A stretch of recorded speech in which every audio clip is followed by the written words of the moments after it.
പുതുവത്സര ആശംസകൾ. ചിങ്ങം എന്ന് പറയുന്നത് വെറുമൊരു കലണ്ടർ മാറ്റം മാത്രമാണോ? അല്ലെന്നാണ് എൻ്റെ അഭിപ്രായം. പിന്നെ എന്താ? അത് ഹൃദയത്തിൻ്റെ ഒരു പുതുക്കലാണ്. ശരിയല്ലേ? നമ്മുടെ പഴയ വേദനകളും പരാജയങ്ങളും പിന്നിലാക്കാൻ ഈ ദിനം നമ്മെ വിളിക്കുകയാണ്, മാടി വിളിക്കുകയാണ്. നമ്മുടെ ആ പഴയ കണ്ണുനീരുണ്ടല്ലോ, അത് ചിരിയിൽ കലർത്തിയാൽ നമ്മുടെ ജീവിതം തന്നെ ഉത്സവമാകും. വയലോപ്പള്ളി കുറിച്ചിട്ട കവിവാക്യം ഓർമ്മ വരികയാണ്. പുതിയ പുലരിയിൽ പുതുവഴികൾ, പുതിയ ചിരിയിൽ പുതുയാത്രകൾ. ഇന്ന് തുടങ്ങാം, വീണ്ടും തുടങ്ങാം, ജീവിതത്തെ പുതുതായി കൊത്തിവെക്കാം. നമ്മുടെ ജീവിതം എന്ന് പറയുന്നത് ഒരു വർഷം പോലെയാണ്, അല്ലേ? ഒരു ആണ്ട് പോലെയാണ്. മഴ എന്ന് പറയുന്നത് ഒരു വേദന പോലെയാണ്.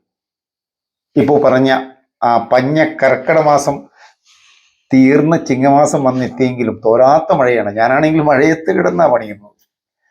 വേലിന്റെ അർത്ഥം സന്തോഷമാണ്. മൂടൽ മഞ്ഞാണെങ്കിൽ നമ്മളിൽ ആശങ്ക പരത്തും. ഇതെല്ലാം ചേർന്നാണ് ഒരു സമ്പൂർണ്ണ ജീവിതം എന്ന് പറയുന്നത്.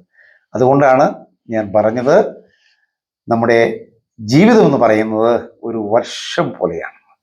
മലയാളിക്ക് ഒരു ചൊല്ലുണ്ട്, വേനലില്ലാതെ മഴയ്ക്ക് ഒരു വിലയില്ല, വേദനയില്ലാതെ സന്തോഷത്തിന് വിലയില്ല. ഉണ്ടോ? ഇരുൾ ഇല്ലാതെ വെളിച്ചത്തിന് അർത്ഥമില്ലെന്ന് പറയുന്ന പോലെ പുതുവത്സര ദിനത്തിൽ പലരും പ്രതിജ്ഞ എടുക്കുന്നത് നമ്മൾ കണ്ടിട്ടുണ്ട്. കൂടുതൽ വിവരങ്ങൾ നെടുമ്പാറ യൂട്യൂബ് ചാനലിലേക്ക് നിങ്ങളെ ഏവരെയും സ്വാഗതം ചെയ്യുന്നു. നന്ദി, നമസ്കാരം.